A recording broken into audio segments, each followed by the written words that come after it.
try and get a note out after this meeting to everyone. So yes, please use the chat box as you would like. So the agenda today is to look at the kind of COVID vaccine information and its safety. There are lots of concerns in the Black communities around the vaccine. And I hope that today you will feel completely reassured about the need for the vaccine across all communities. And also some of the things you might have heard adversely to it. The doctors will cover those as well. We have a really important story from somebody who's actually survived COVID, and I hope that people will get a lot of information from that. We'll talk about long COVID, a condition that people are surviving as a result of having had COVID, and the support around that. And also some videos from kind of local community members, you know, who've had the vaccine. And something about mental health, which is a really important issue, given the levels of isolation and loneliness people have suffered as a result of lockdown. And then we'll take questions and answers. So if I can go straight to Dr. Itai Mutembike and Dr. Kamnath, who will cover a joint presentation on the vaccine trials and busting some of the vaccine myths.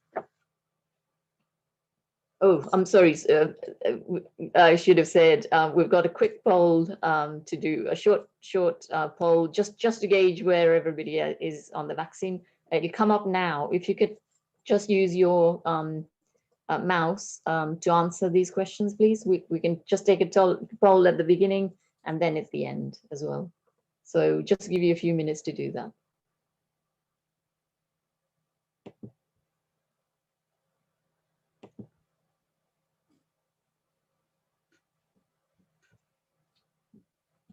You can scroll down on the right-hand side to answer the third question.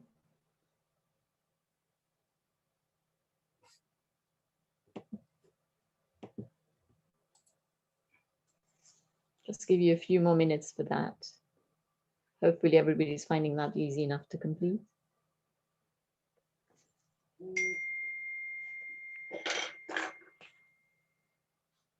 We've just had half of the people complete. Just give you a few more minutes.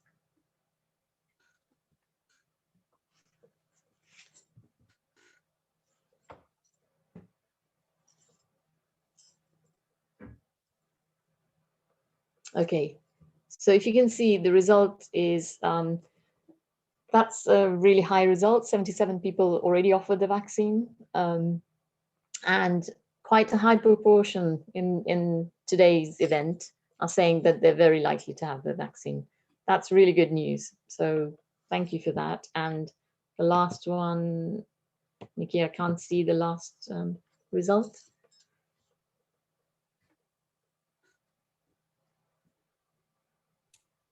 Seems to be. I can see. Yeah, I can see it. Yes. So there's some worry. That split between people have worries, some people are not worried, and some people have family and friends who are worried. So that's really useful, and we'll do this at the end of the session as well. So if I can welcome Dr. Mutembike and Dr. Kamnath, who are both from medical directors from St. Andrews and from Northamptonshire Health Community Foundation. Thank you very much, Pratima. Good evening, everyone. And thank you very much for joining us this evening. I've got a few slides that I'm going to go through. And before I start, I just want to declare that the opinions that I'll express and the opinions that, Sanjit, when he speaks, will express are his own, as are mine. We're not being paid to do this. We don't represent any pharmaceutical companies, and we are clinicians.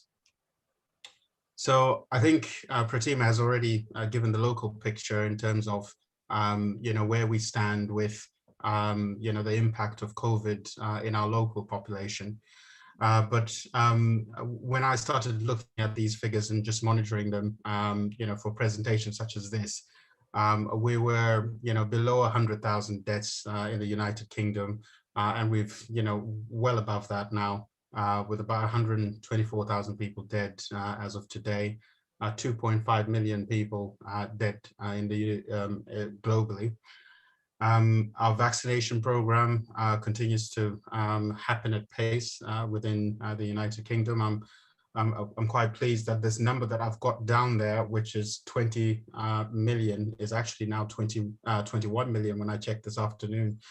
So lots of people, coming forward and being vaccinated. So far, about 33%, of the entire population in the United Kingdom has been vaccinated.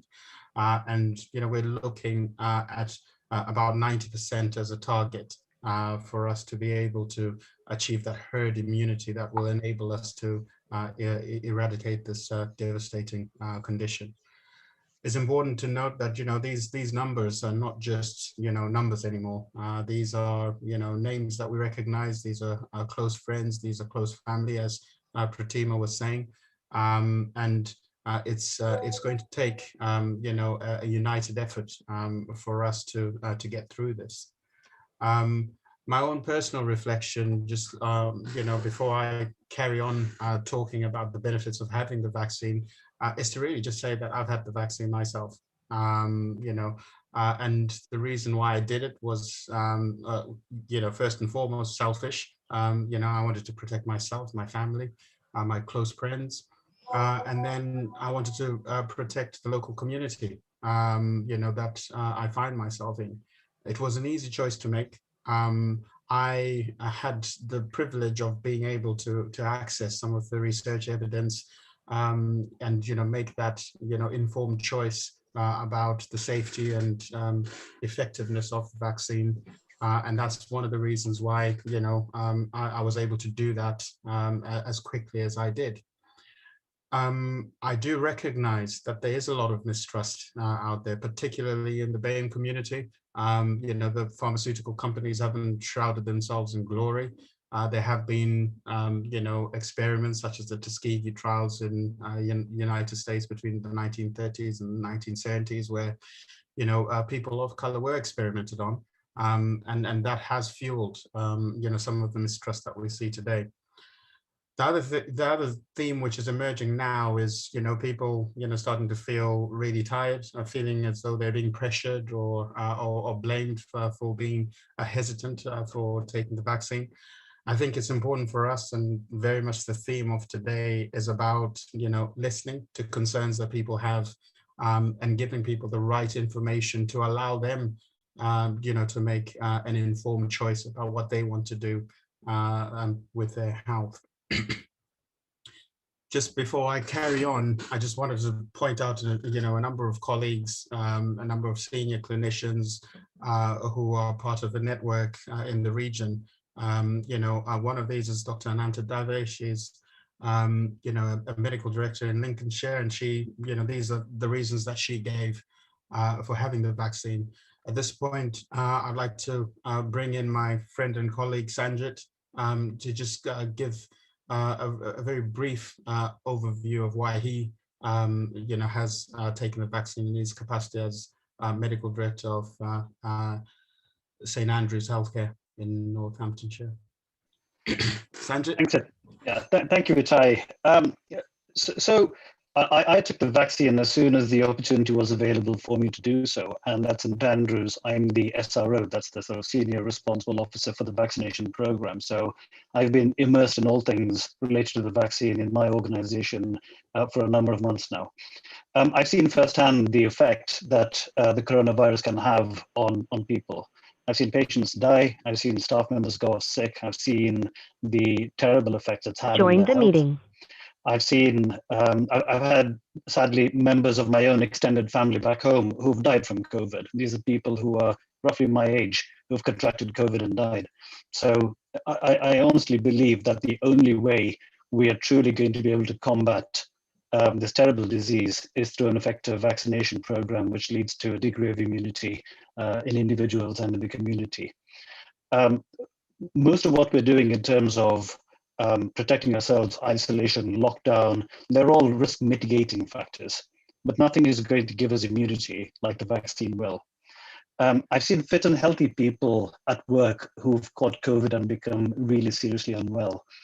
And it's strengthened my resolve that the vaccine is something that is really beneficial and helpful. So what we've done is we've tried to encourage people to take the vaccine, but also to try and look at the research, look at the evidence, try not to be fooled by stuff that goes around on social media, and try to look at what the actual evidence is behind the vaccination and the effectiveness of it, and more importantly, the safety of the vaccine.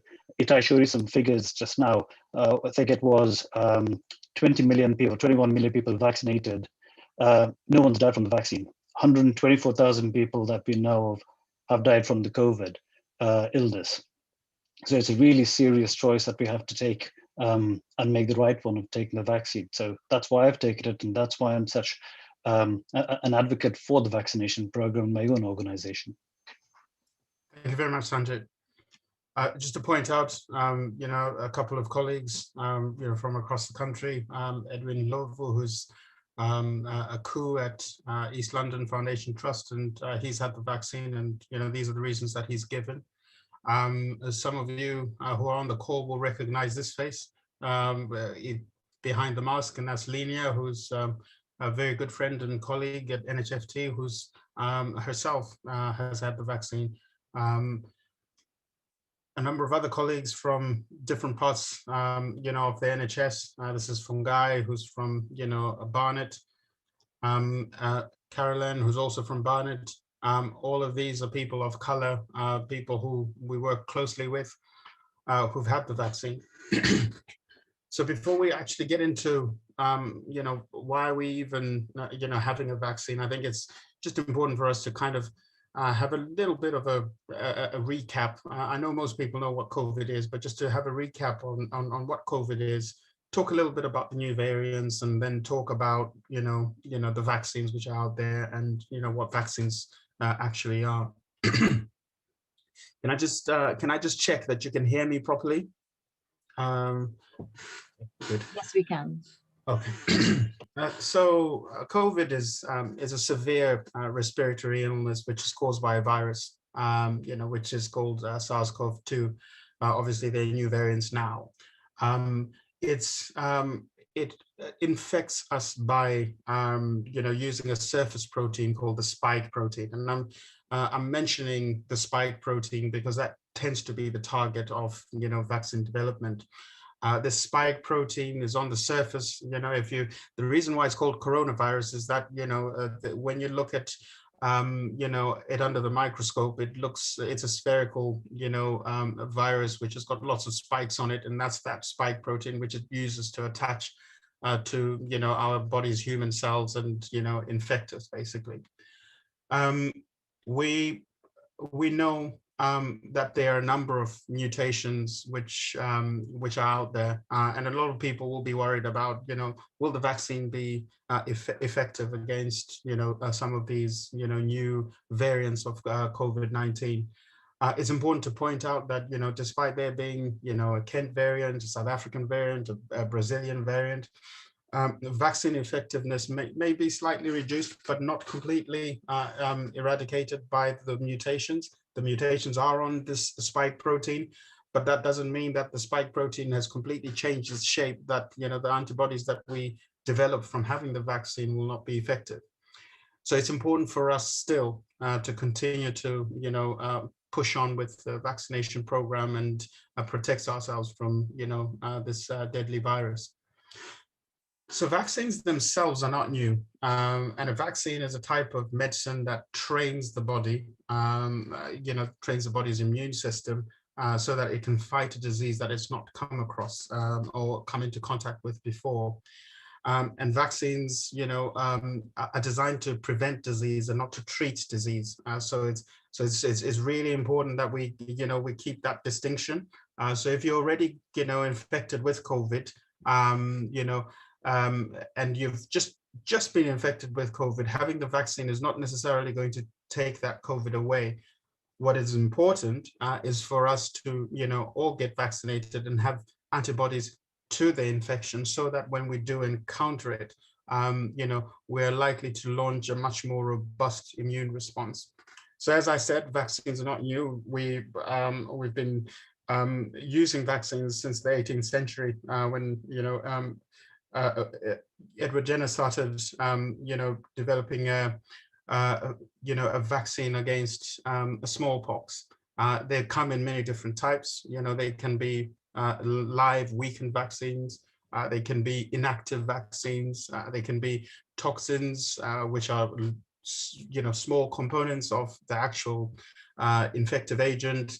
And they can be new technology, such as the COVID vaccines, the Oxford one, and the Pfizer and Moderna one, which I'm going to talk about in just a little bit.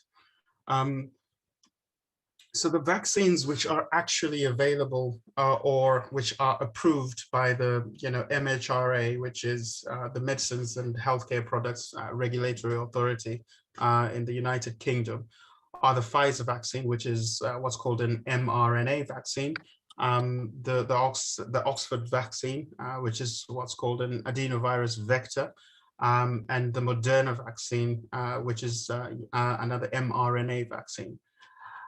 I'm just going to show you this flow diagram and to just kind of explain how these vaccines actually work in terms of developing, that immunity that we need. So you've got the two types of vaccine. Remember, I said there are the three vaccines which are approved by the MHRA, which are the Oxford, Pfizer, and Moderna vaccines. The Oxford vaccine, if you can see my cursor dancing around, is what's called an adenovirus vector. And basically this is genetic code, which comes in the form of an artificial, genetically engineered virus. It only contains the genetic code or the genetic blueprint to make the spike protein. So what it does, it enters the body, it produces this a spike protein as a single cycle. It does not integrate with your DNA. It does not reproduce within your body, and it does not cause any disease. So it produces this harmless spike protein. Remember I said, it's called the coronavirus because of all these spikes, on the surface of the virus structure. And these spike protein, the body starts to see these and starts to think, oh, there might be a virus on the loose within us. So we need to start to, launch an immune response and build up some antibodies to fight this infection. So after you've done that, you then have, antibodies within yourself to be able to fight the virus if you do encounter it. The other type of vaccine which is available which is approved by the MHRA is the mRNA vaccine. And the mRNA vaccine, again, this is genetic code. mRNA stands for messenger RNA, which is the precursor for making proteins. So it's genetic code that the body uses to make proteins. And this is actually genetically engineered, genetic code, which your body then uses to make the spike protein through your muscle cells. And when you've made the spike protein, the body then recognizes that as something which is foreign and then launches an immune response to that agent. So the effect of actually receiving a vaccine becomes you having those antibodies to fight the infection should you encounter it in the future. So a lot of people will be very concerned about the fact that the pandemic hit 2019, and by the end of 2020 we already had a vaccine. And people would be understandably skeptical about the speed with which we've come to this point. So it's important to note that usually when the time that it takes to develop a new medicinal product is based on the length of what are called the phase 3 clinical trials. And usually with phase 3 clinical trials, the challenge is actually recruiting people who are willing to take part in those clinical trials. And that's why it takes a considerably long time to be able to do that. When this pandemic hit, and we had so many people dying of COVID, there was a global international effort to try and curb the spread of it. So governments put in quite a lot of money into the research and development of these vaccines. A lot of money was paid up front to pharmaceutical companies who had these candidate vaccines. And what happened was that the phases of the clinical trials, instead of being done in sequence, were done at the same time. So the phase 1 and phase 2, phase 3, they were all done at the same time. The regulators were able to see the data as it was coming out, analyze it, ask questions, and make decisions about progress for for the next phase of the trials. The other thing is that thousands and thousands of people volunteered to take part in these trials, and that is, that's the clincher. So, for just to give you, a comparison, to develop the hepatitis B vaccine, the total number of people who took part in what's called the phase 3 clinical trials was about 1,000, but just to develop the Pfizer vaccine, 43,000 people took part in that trial. For the Oxford vaccine, 23,000 people took part in that trial. For the Moderna vaccine, 30,000 people took part in those trials. And because of the number of people, we were able to sort of get, from the trial evidence, a really good, statistical analysis of the data that was coming in to be able to make a decision about, are these vaccines effective? Are they actually safe? And it's that, reassurance that I got, before I actually made the decision to have the vaccine myself. So as you can see from the trials, from the clinical trials, the Pfizer vaccine had a 95% efficacy. So which means for every 100 people that take the Pfizer vaccine from the trials, 95 of those people will be protected and will develop immunity to the virus.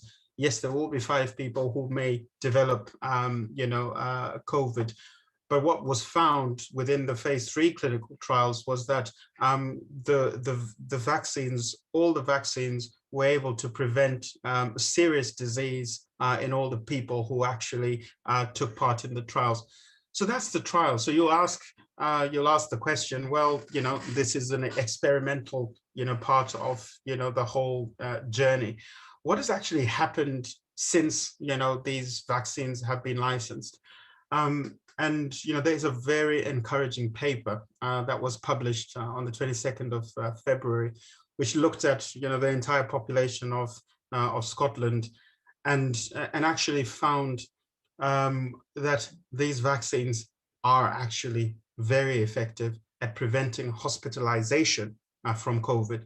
So the one thing that they looked at, in these 5.4 million people was, of the people who actually took this vaccine, whether it was the Pfizer or whether it was the Oxford vaccine, how many of those people who had taken the vaccine were actually prevented from being hospitalized with COVID? And it's actually looking like the Oxford vaccine, is really effective, 94%, as is the Pfizer. With an 85% reduction in hospitalization from COVID infection. It's important now for us to think about why we are doing this. The whole reason why we are asking people to have a vaccine is to stop people from dying from COVID. And if we've got something that actually helps us to stop hospitalization, stop the deaths which are associated with COVID, I think we're going in the right direction. But what's needed is for us to do this together.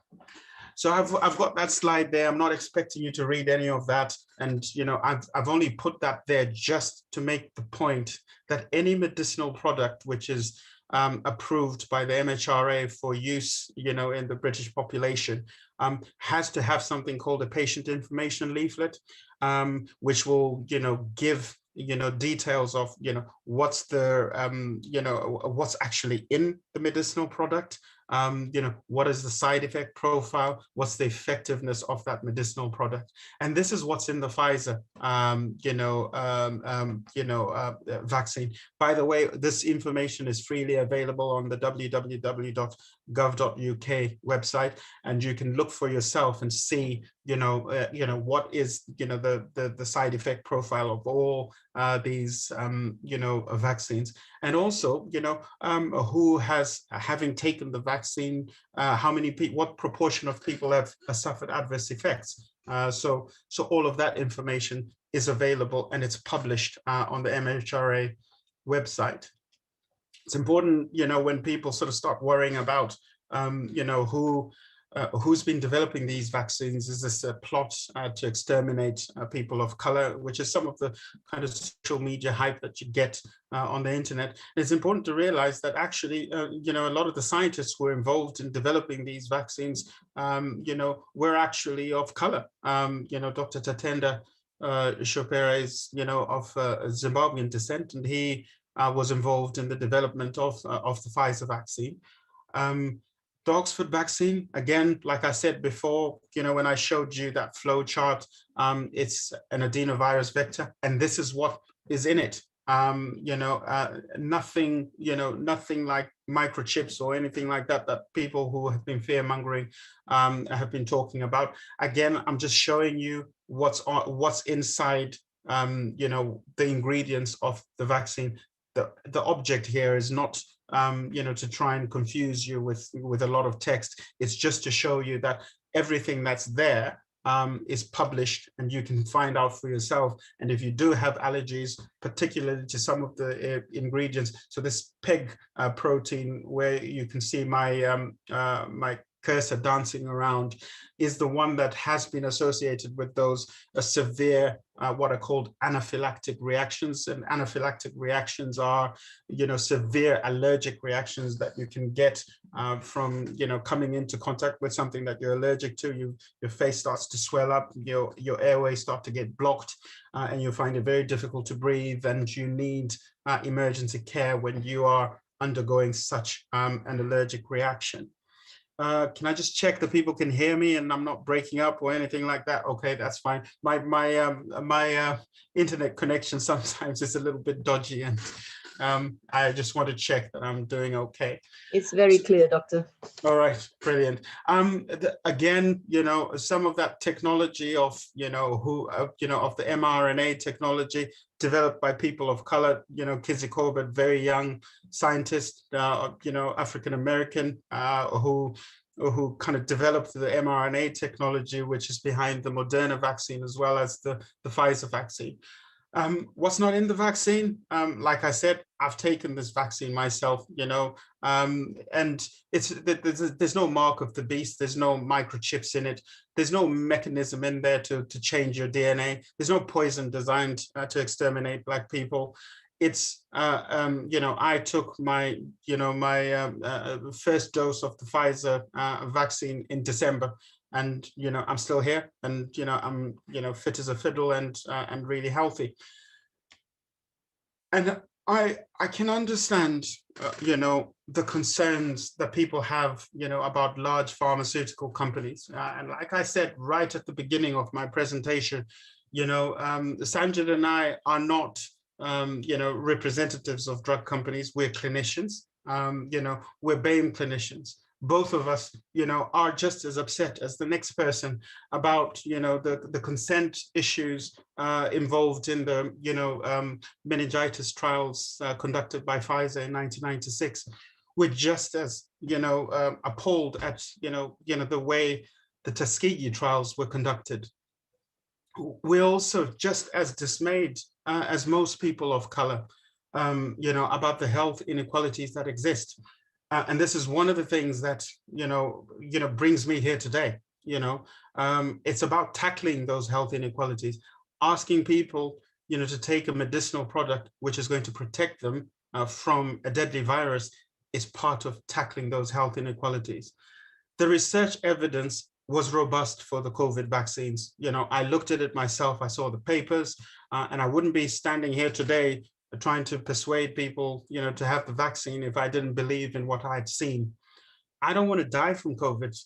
I've got a lot of life to live, and that's the reason why I've taken it. So it's not about, what's the history of the, pharmaceutical companies, what has happened to people of color in the past. I don't want to see more BAME people who are, at fourfold risk, of dying from COVID, to carry on dying. I don't want to see that. As a Black man, I don't want to see that.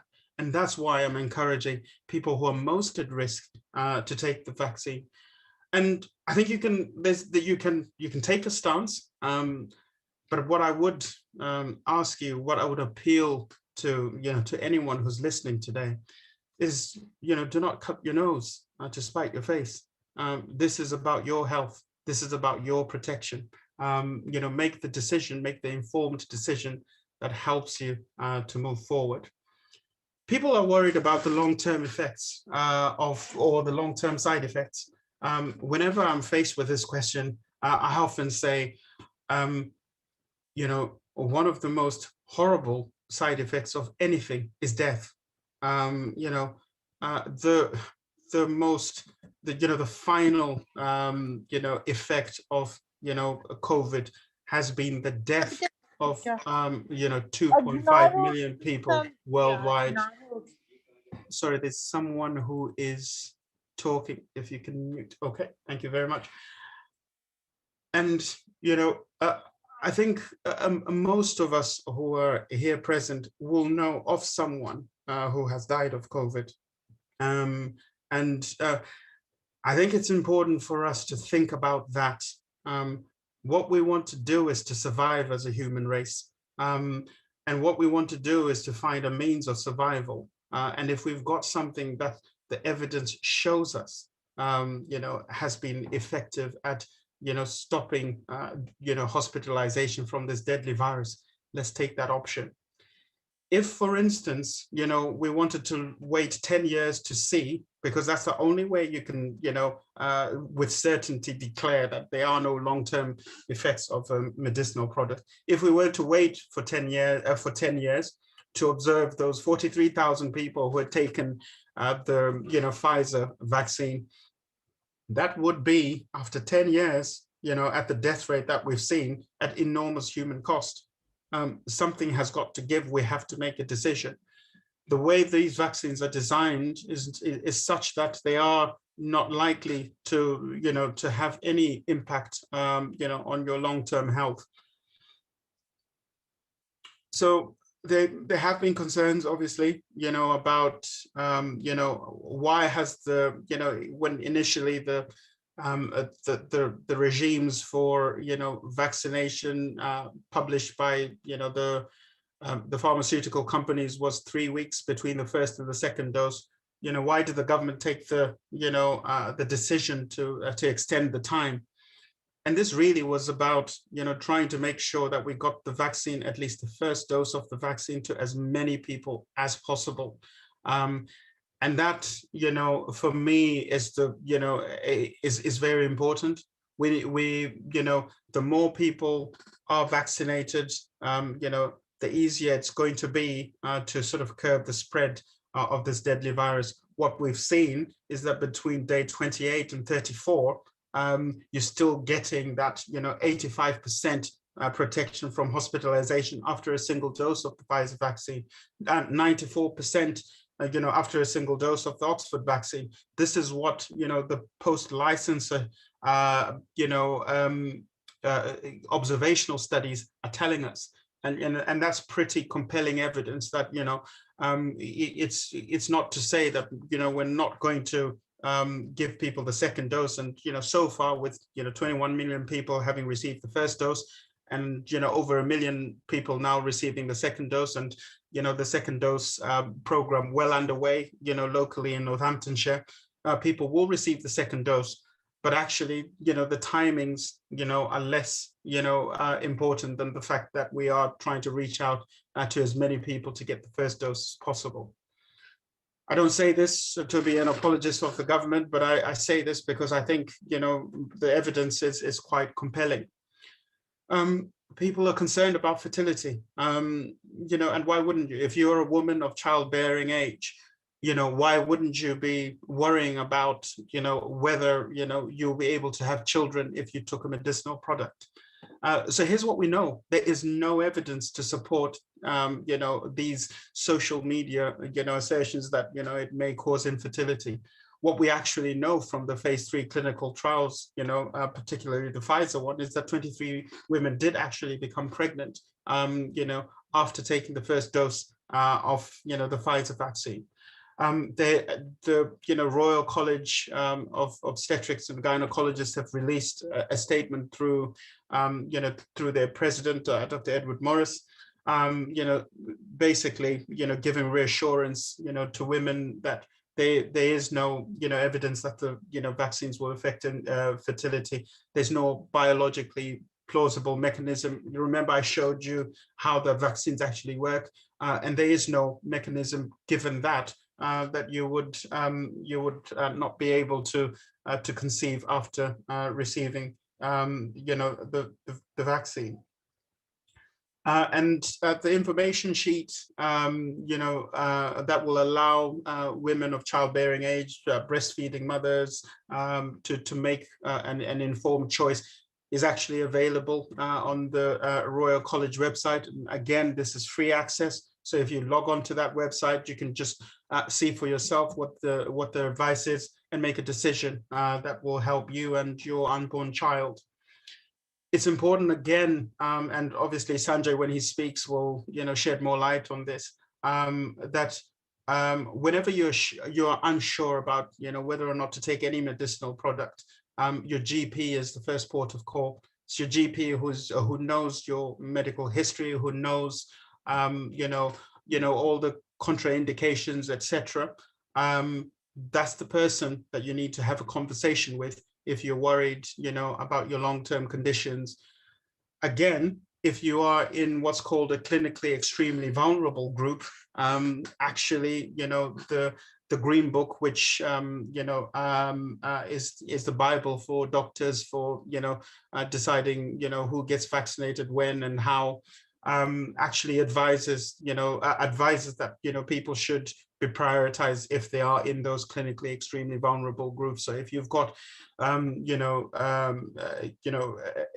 impaired immune system due to HIV or cancer or or other long-term conditions, the advice is actually that you get the vaccine and that you're monitored very closely. Again, some people, there's all sorts of stories flying around. There was once this, scare that, the Oxford vaccine is not effective in, people who are over 60. And again, this was based on, the trial, the fact that only 2 people in the clinical trials, just to be clear, in the clinical trials got COVID. And it was therefore very difficult for them to sort of say, actually, whether the effectiveness was there in people who are over 60. But that's, that should be reassuring, so it's more likely than not, that you are protected from the Oxford vaccine if you're over 65. So that's in the trial. What we've actually seen is that 20 million people in the United Kingdom have now been vaccinated. 21 million people. My slide is 1 day old, and already this has changed. 21 million people have now received the vaccine. 97% of people over 90, over 80 years have actually received the vaccine, and that's both the Oxford and the Pfizer vaccine. And again, all of those people, we're seeing, that reduction in their hospitalization. This is a vulnerable group of people, and we're seeing that the vaccine is quite effective at protecting them from hospitalization. I'd like to thank you very much for listening. and I might have gone over a little bit, Pratima, on the time that you allocated me, but I just thought I would try and make it as easy as possible for people to understand. There's a lot of information to take in, and hopefully if people have got some burning questions, we might address those in the Q&A session. Thank you very much. Dr. Mutemvik and Dr. Many thanks. We have had lots of questions and you covered some of those, but we'll cover them later. And thank you for your commitment as a Black professional, because I think that came across really importantly. And the fact that, yes, we know there are health inequalities, but this is important that we can comply with the guidance and take the vaccination. So many thanks for that. We'll go on to now a really important video by Amelia Chitenge, who's giving a personal story. Amelia is a Black nurse working locally, and you'll see from her story how she's survived COVID, and congratulations for that. She's with us today as well, which is great, but please let's watch her experience of surviving COVID. Hi everybody, my name is Amelia Chitene. I want to share with you my story of how I got COVID-19 last year and survived, and also how I came about to end up having my COVID-19 vaccination 2 weeks ago. So last year, April, I visited 2 patients just before my annual leave, where I feel I may have been exposed. So the first patient, there was no indication that they had COVID, and I'd gone out to assess this patient. And whilst I was checking her blood pressure, she coughed several times in my face. I had PPE on, but nevertheless, the contact was quite close. But I felt I was adequately protected because I had my PPE on. So I didn't think much of it at the time. The following day, I visited another patient, of which I spoke to the family prior to actually going into the property, and they confirmed to me that there was nobody unwell, no one had symptoms of COVID. So I went in to do my assessment, as I would normally do, and the daughter of the patient, whilst I was taking my PPE off and I'd actually finished the assessment and about to leave the property, she came quite close to me and she sneezed. I was not amused at all, to be honest, at the time, as you can obviously imagine. But I didn't think much of it because she had confirmed that none of them were unwell, and they were all fit and healthy. And so I thought nothing about it at the time, and I left and I went home. That was my last patient that I was seeing for that day, actually. And so I went home to my children. And later on in that evening, the GP called to give me feedback and the plan for this patient. So obviously I had to ring the daughter and inform her about the outcome of what the GP had said. And whilst I was informing her this, she sort of stopped me and said, well, I feel a bit bad for us having to keep going into Mum's house because my husband's not very well. And I said, what do you mean? And she said to me, well, he's been coughing and today he's got a temperature and also he's quite short of breath. I don't know what to do. Immediately I knew my heart just sunk, and I thought, goodness me, this is now the second person. I didn't want to think about it too much at the time, but I thought I'd better take precautions just in case. So I spoke to my children and I explained to them that you can't hug mummy, you can't kiss mummy for the next couple of days. You can't come very close to me and you can't come into my bedroom. Very difficult to explain to young children because they were, at the time, they didn't quite understand as well, just like a lot of people, how this virus worked. And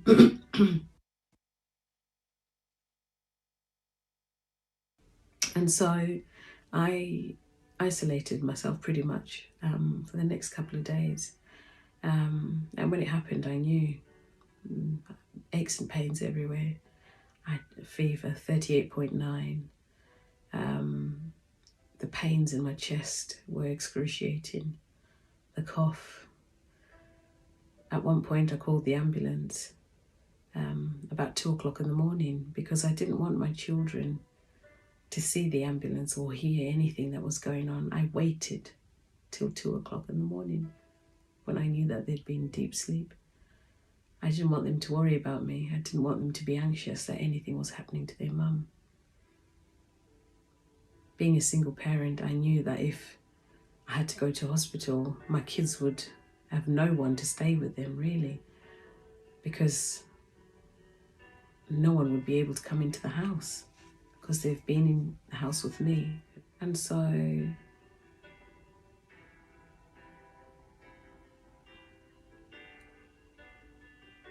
I made a decision, and I chose to stay at home with my children. I didn't want to go into hospital because I was worried about my children. And so I stayed at home. The fever eventually broke, and my journey to recovery started. It was long. It was a long journey to recovery. From not being able to barely walk to the bed, to the toilet, to being able to start doing household chores and, bit by bit. Eventually I had to go back to work. My children were frightened. I had to work. The financial implications that COVID had had on me, being a single parent, I used to work quite a lot of extra shifts to supplement my income. But because I'd stopped working for a while, yes, I was on sick pay, but there's the extra shifts I used to work to supplement my income that wasn't coming in. And that made things very difficult for me. And I remember in May, the month of May, I had to cancel quite a few direct debits because I couldn't meet my bills that month.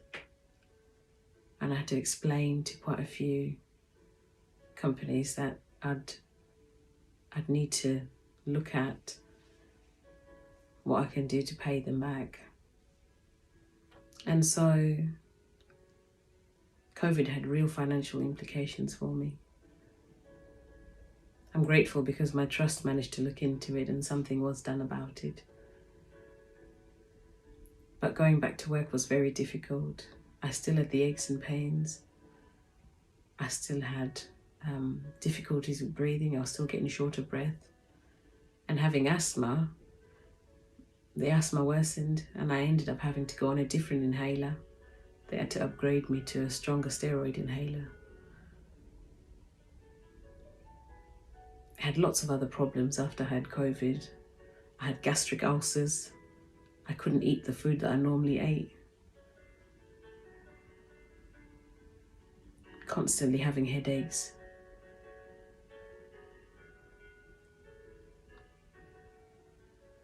I had bleeding as well. My periods were a lot heavier than normal, which ended up leaving me anemic. And I had to go on supplements and all sorts of other things. So my recovery was long. It was long, but I want to say that I wouldn't have managed if it wasn't for the support that I had around me. I'm so grateful for my church family who brought meals for me and the children whilst I was unwell. My sister who brought medications in through the door. My colleagues, the BAME network from NHFT that were constantly texting and checking on me. My line manager, very supportive all the way. I'm so grateful. And I think that was one of the things that helped me throughout my journey.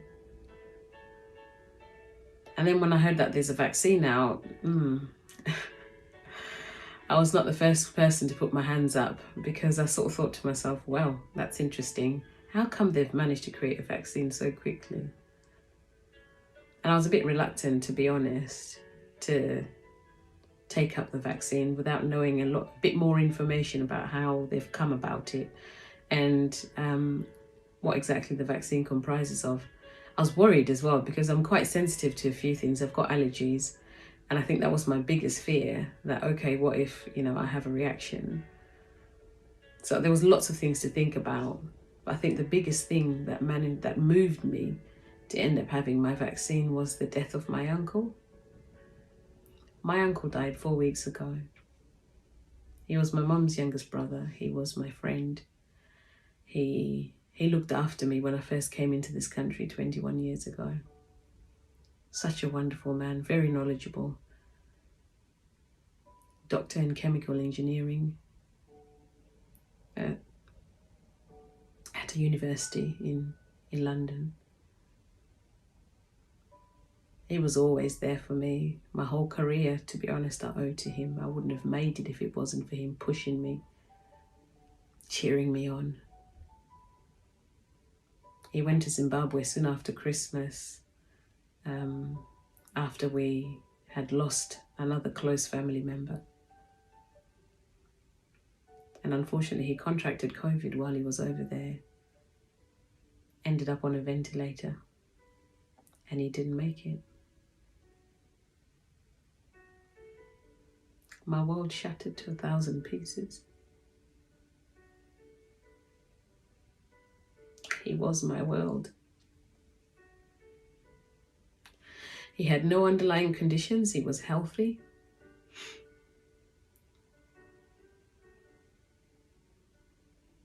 And yet he died. COVID robbed me of my uncle. And so, during that process of grieving and thinking what was the best option for me, I thought again about my situation, my circumstances. I've got children, 3 children that depend on me. And I thought to myself, I need to protect myself. 2 of my children are asthmatics as well. And I said, if I get COVID again, I could pass it on to my children. Or if I get it and this time I don't make it, then what happens to my children? That was one of the driving forces for me.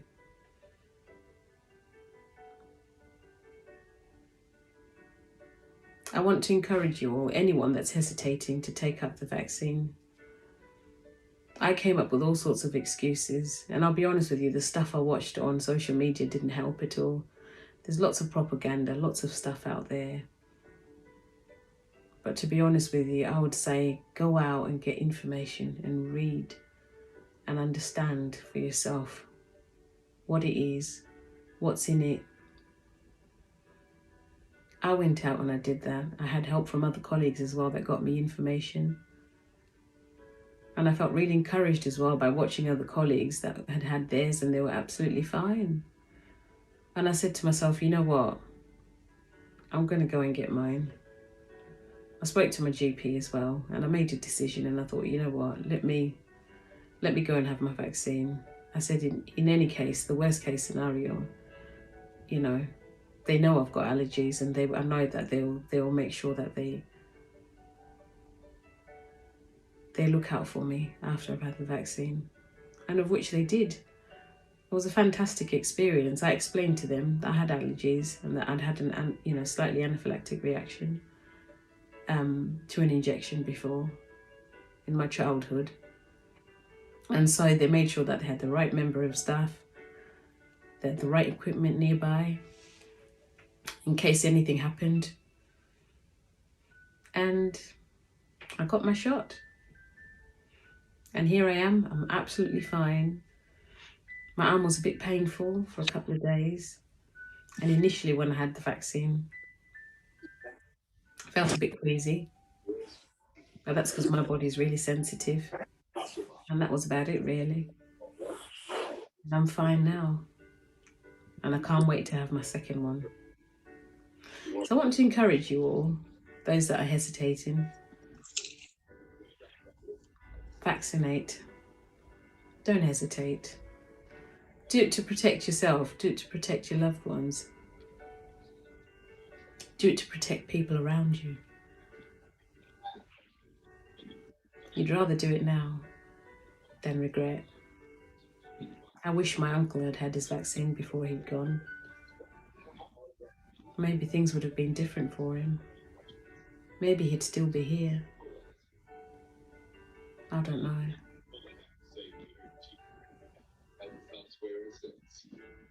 But I want to encourage you all. Don't hesitate. Thank you for listening to my story, and hopefully this will inspire and encourage somebody. Thank you.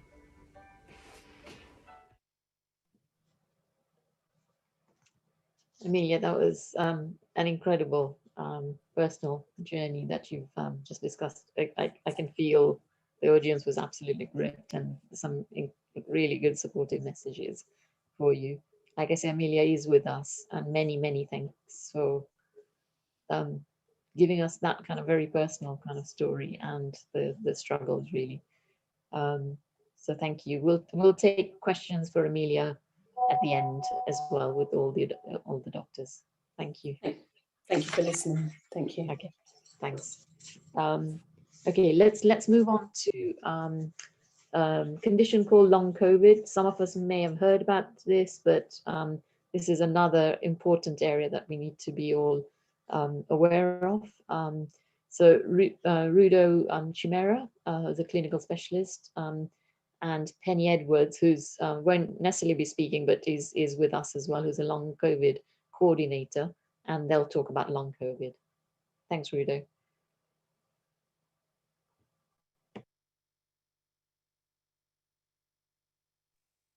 Thanks, Pratima.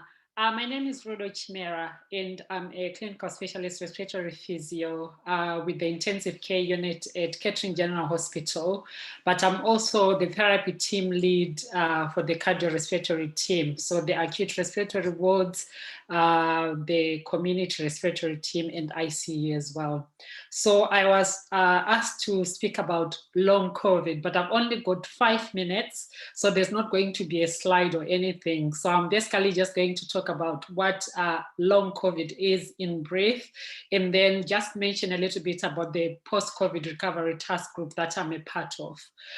So when COVID began last year in 2020, most people were just focused on the acute side of COVID. So the symptoms, the ventilators, the PPE, and things that were associated with COVID during that time. But nobody had foreseen what was going to happen down the line. So the National Institute of Clinical Health and Excellence came up with a guideline really, because as people were progressing post the COVID symptoms, they were coming up with all sorts of problems and complications that were happening. So they come up with a guideline which basically grouped COVID into 3 categories. So the first one was your acute COVID-19, which is where people would have the signs and symptoms post-infection that will last for up to 4 weeks. So most people, normally after 6 weeks, they tend to recover fully from the COVID. And then there were those that were ongoing symptoms, what they call the ongoing symptomatic COVID-19, that was lasting for 4 to 12 weeks. And then after the 12 weeks, the COVID, people would recover from that. But then it emerged a group of people that still had the signs and symptoms of COVID, sort of 12 weeks post the diagnosis of COVID. So they had to more or less like be categorized into what was called the post-COVID syndrome, or as it is called now, the long COVID syndrome. Long COVID that we are talking about. So as a result of that, in Northamptonshire, there was then what was called the post-COVID recovery task group that was formed about 8 months ago now, of which I'm part of that group. So basically it was set up, consists of the clinical commissioning groups, the NHFT, NGH, KGH, and all the other trusts that are in the county.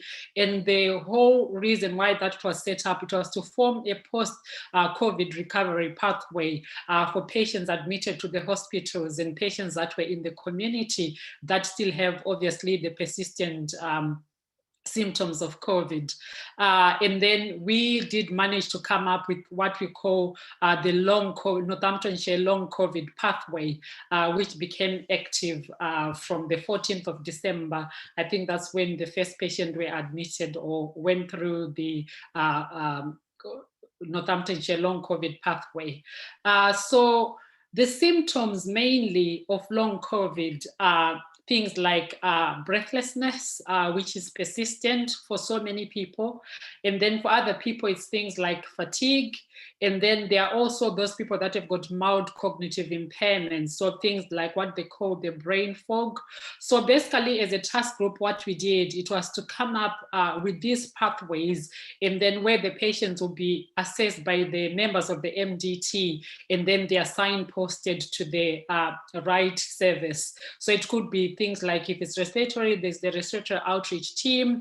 We've also got Penny, who was supposed to be my co-presenter today, who's come up with a video that's going to go into the community pack that you're going to have at the end of this meeting. So in there's what came as a background of that is what's called the Kicking Back at COVID support group, which basically focus on things like your breathing techniques, how to manage things like your to clear phlegm, how to manage persistent cough.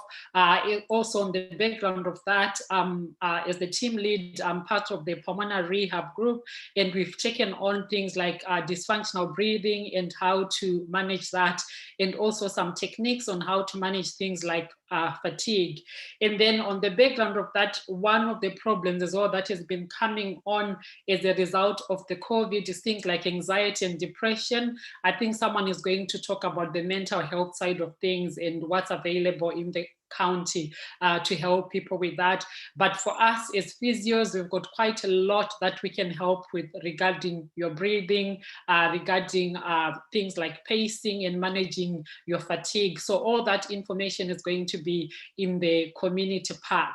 And then the other thing also that we help with through our occupational therapy services is things like lifestyle management, how to get back to work, things like relationships with families and things like that. That's also covered as part of the long COVID group. So like I said, it would take a whole day for us to talk about exactly what long COVID is, and this, people are affected differently by it. But I just wanted to tell you about what we have as a county.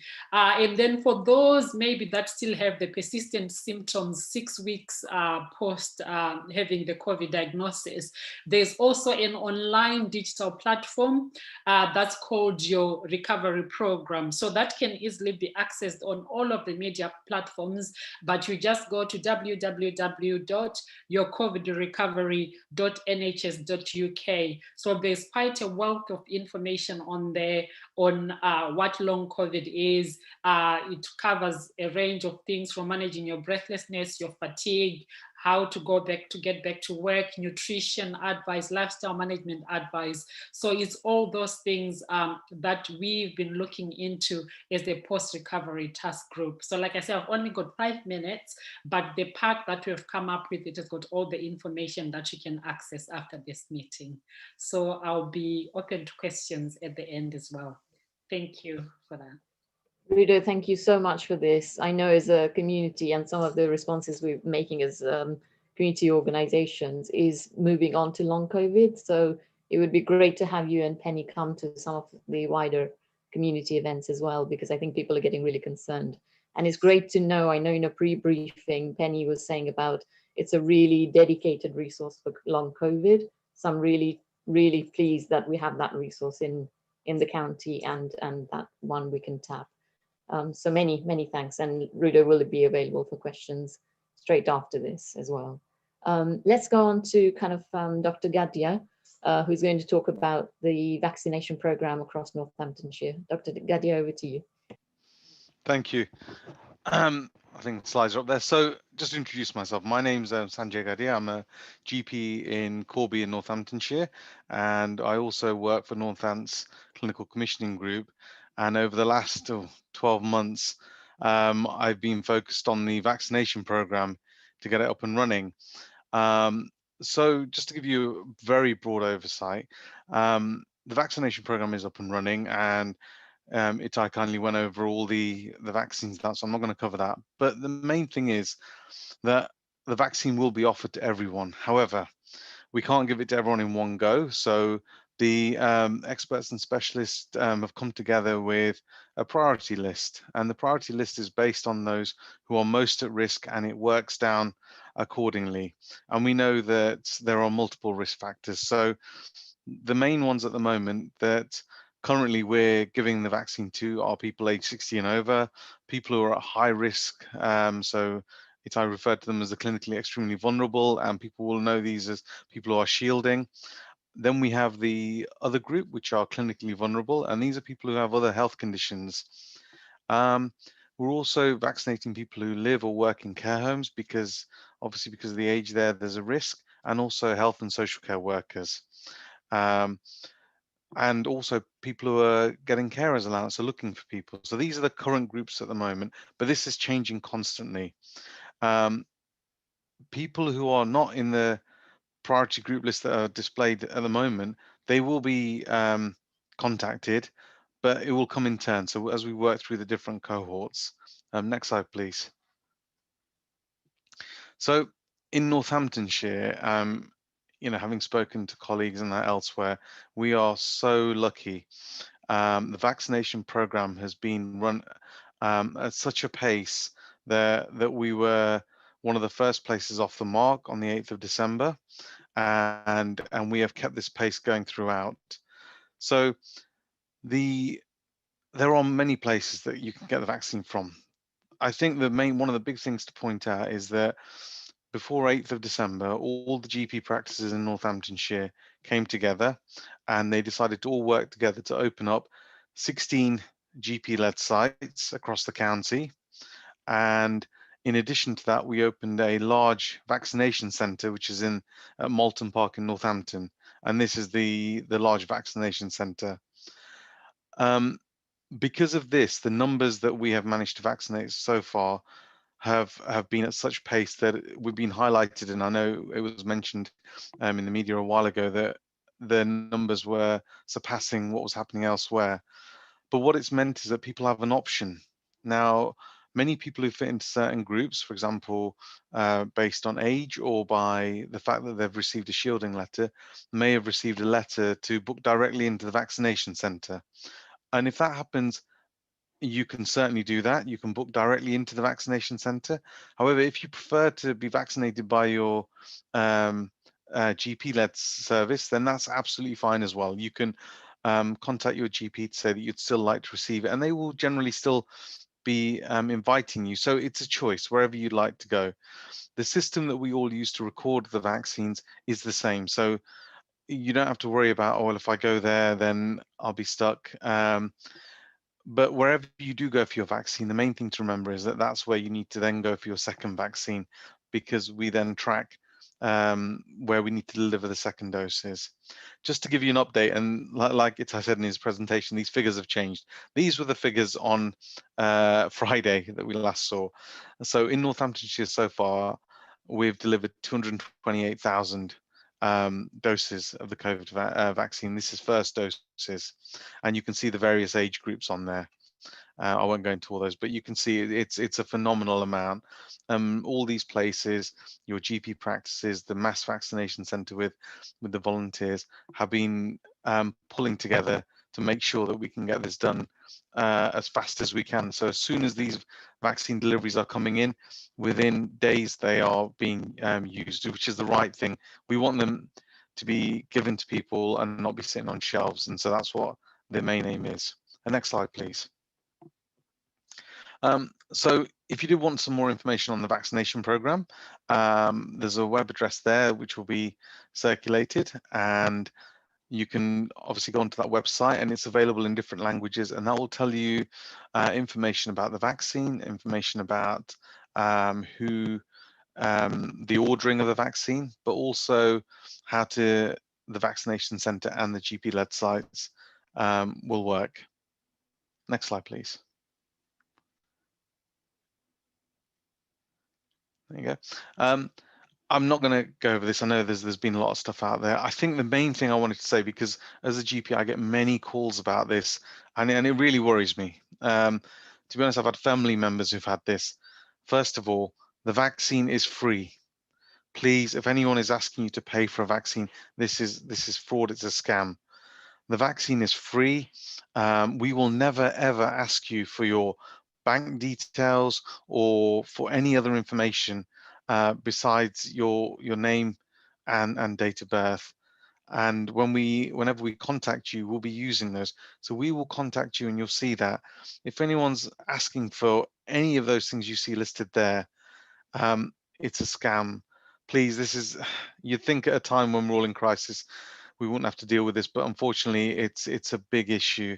And fortunately, we've had patients that have called us first when they've been called by this. It's happening everywhere. So please pass it on to family members and friends that the NHS will never ask you for any of this information. The vaccine is free. You can't pay to have the vaccine anywhere because it's a pandemic licensed drug. So it will always be free and provided in that order. Next slide, please. Thank you very much. Hopefully I've saved a bit of time there. Thank you, Dr. Gadia. Again, just that information about the fact that the vaccine is free, we've heard no end of people thinking, that you might have to pay for it, or indeed there are scams going on. So many thanks for that. We'll go straight to the question of mental health. We said that mental health was always a big issue anyway across the country. And we know that through COVID, this has become an even bigger issue. So we're really pleased to have Dr. Sunil Lad, who is a clinical psychologist with the Foundation Trust, and he's going to cover this topic. Dr. Lad, over to you. Thank you, Pratima. So welcome everyone. Just thank you for inviting me to talk today about our mental health, because I think it's a really important aspect which sometimes within the BAME community we don't always think about. So I think it's really important we use COVID as an opportunity to be really able to think about our mental health and well-being. Next slide, please.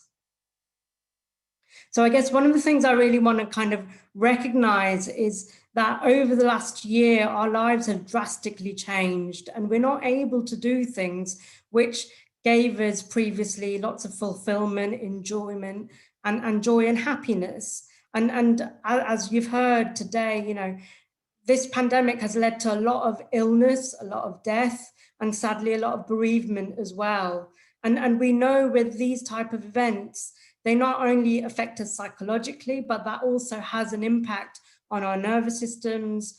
And I think it's really important that we think about tending to our health, because sometimes we feel we've got to fight on, we've just got to keep going. And I think that's when our mental health tells us, actually, no, we need to stop. So we either shut down physically. That's why we have different emotions. And it's really important that we tend to those. So next slide, please.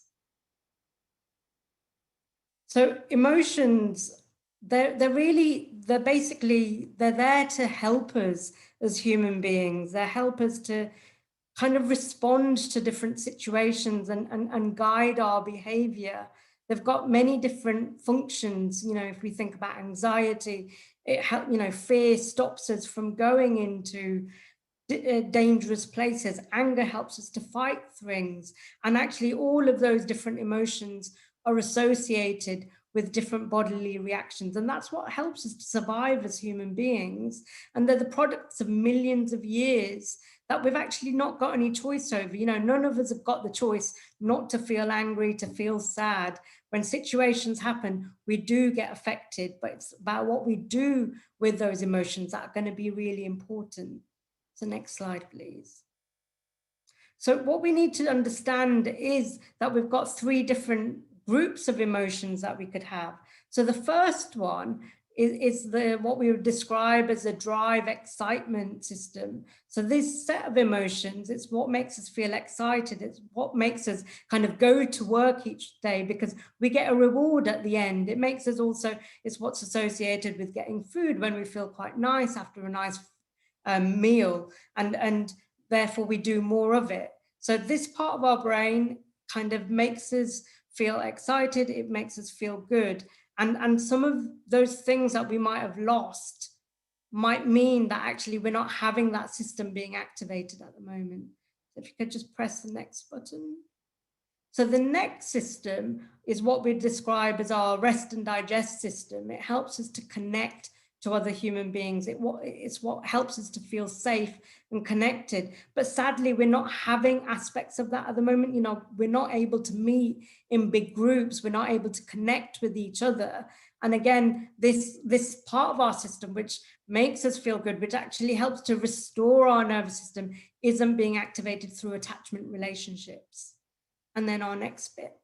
So then this last system is what we would describe as our threat system. This is what activates us when we're in any kind of danger. But the thing is, our brains are so different now because of how we live our lives. So, you know, if we compare ourselves to other animals, a zebra sees a lion and it successfully runs away, but actually half an hour afterwards, it'll just go to eating grass. If we saw a lion, what would we do? We'd be kind of thinking and worrying about it. And actually just thinking and worrying about it activates our nervous system. So that's why we have different levels of anxiety. That's why our well-being is affected, because what happens is that different thoughts go through our head, which trigger off our body. So next slide, please. So we've got to really think about what messages and experience we've had in relation to these different emotions. So if we've been taught, actually, you know, crying is wrong, or you don't do that in public, or you don't do that with this person, then actually you're going to shut off and you're going to stop. But actually inside, all these emotions are going around you.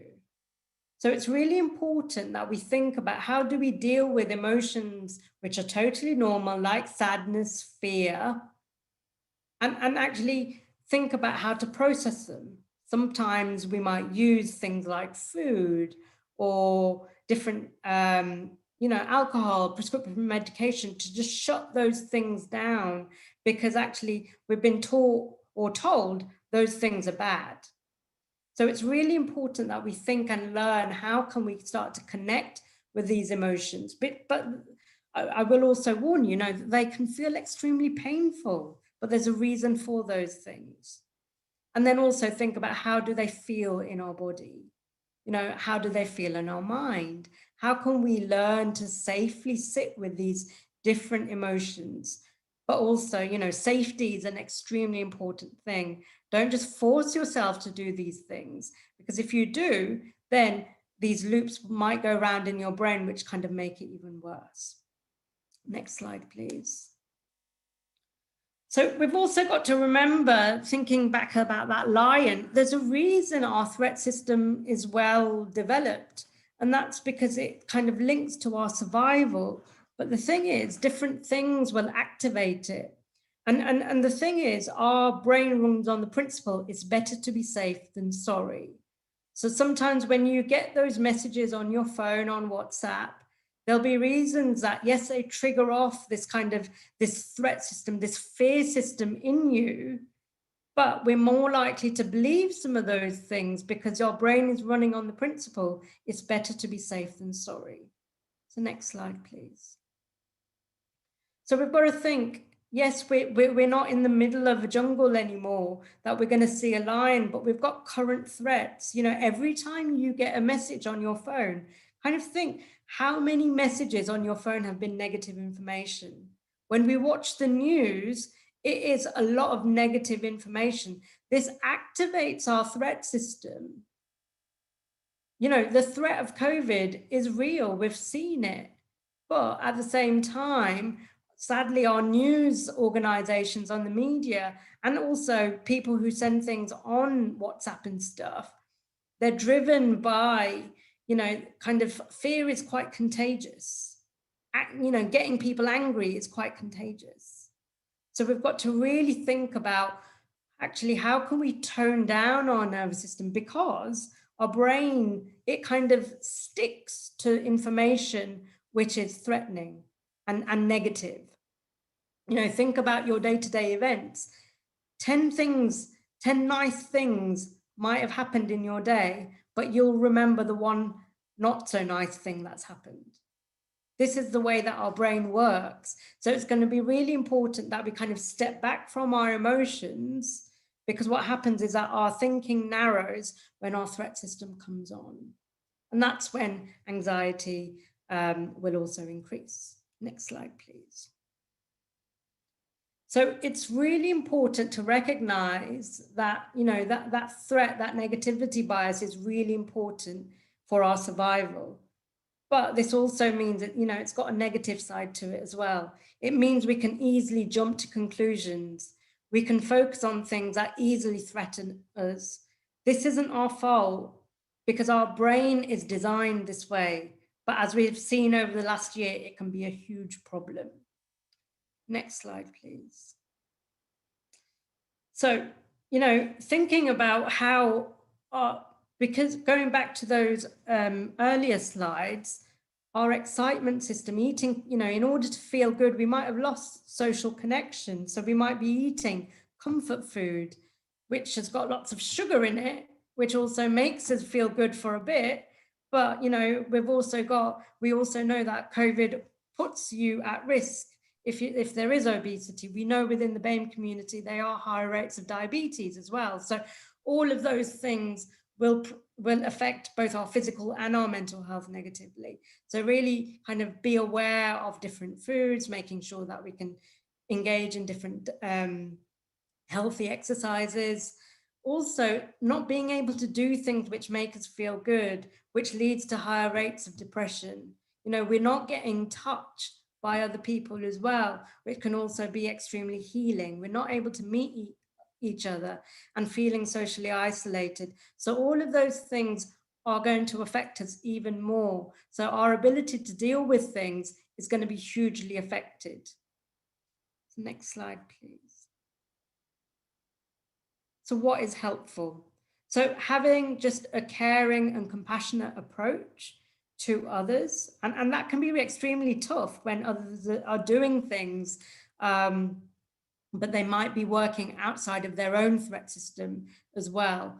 Again, having a balanced diet and exercise, having things that give you a sense of accomplishment and achievement. You know, I feel really good today about cleaning my house. I just blitzed it out, and actually feel good that I've achieved something today on that.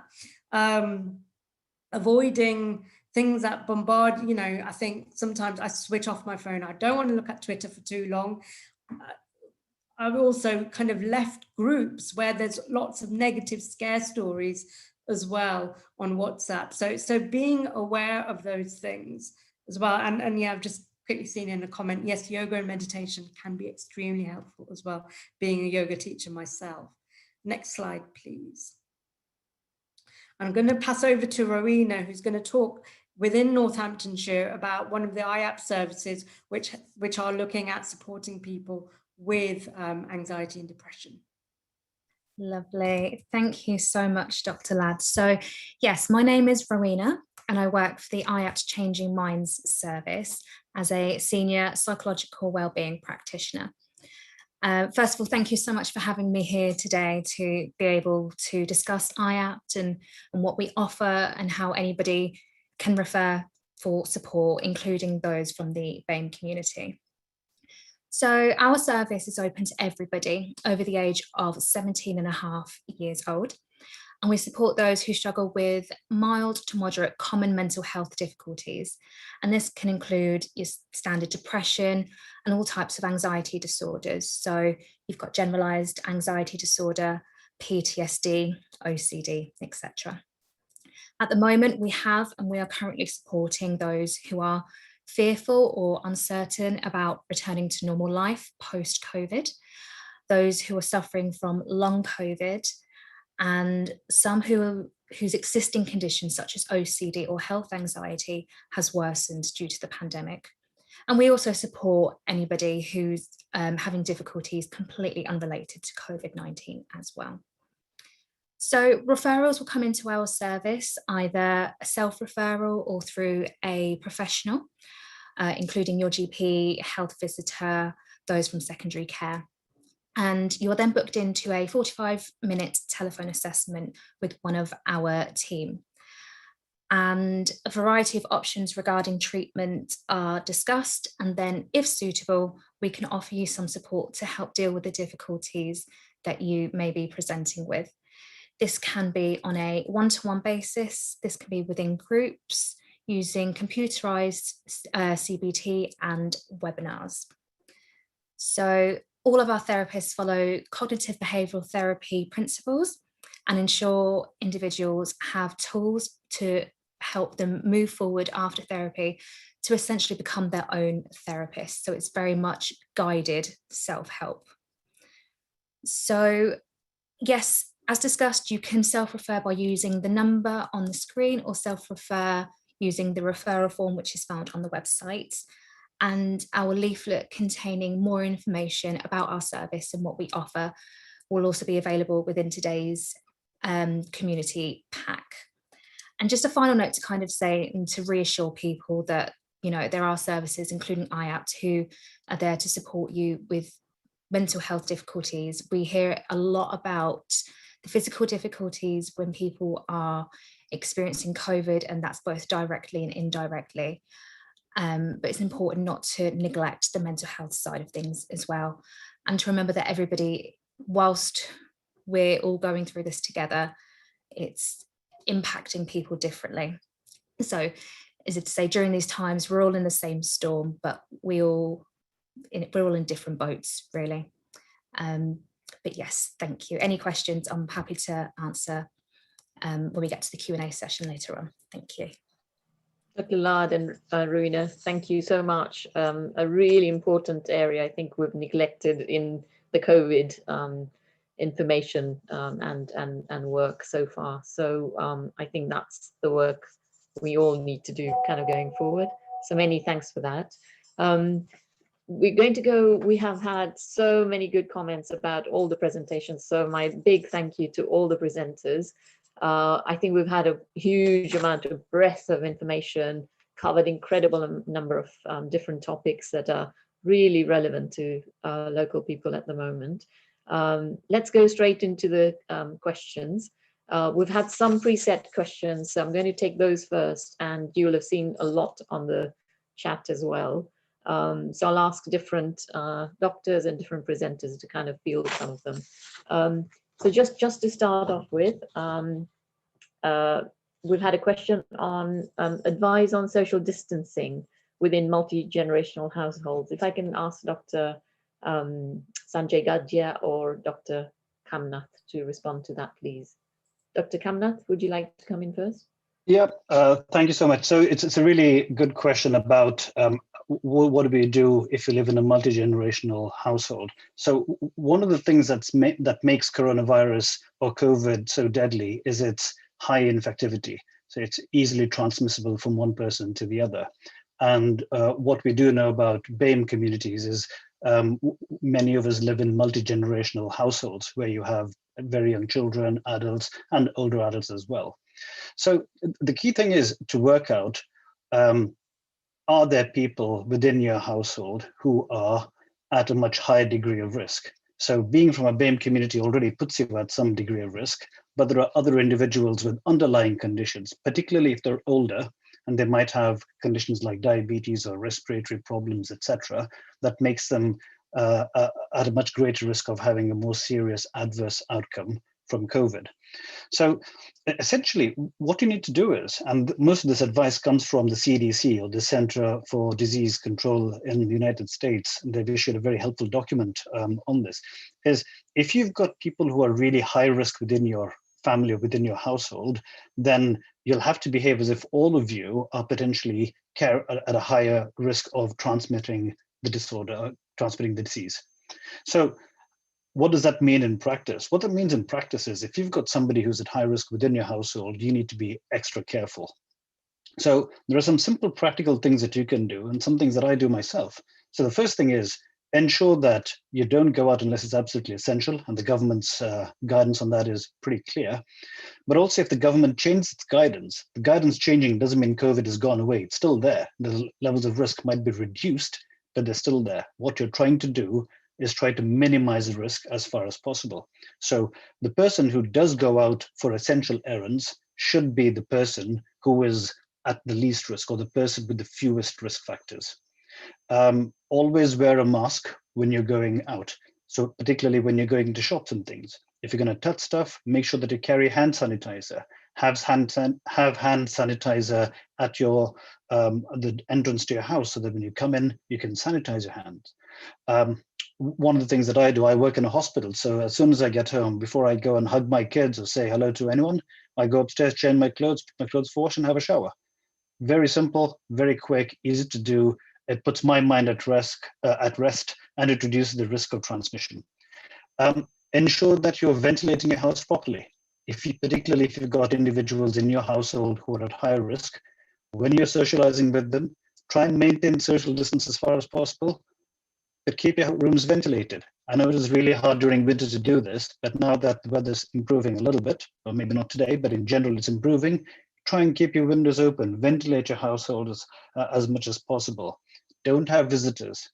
And this is a real key thing about children. We know that children are less likely to have problems with COVID. They're not immune from it, but they're less likely to have it, but they can easily carry COVID. And they're more likely to be the ones who are going to hug your grandparents or hug their grandparents, and they can transmit it.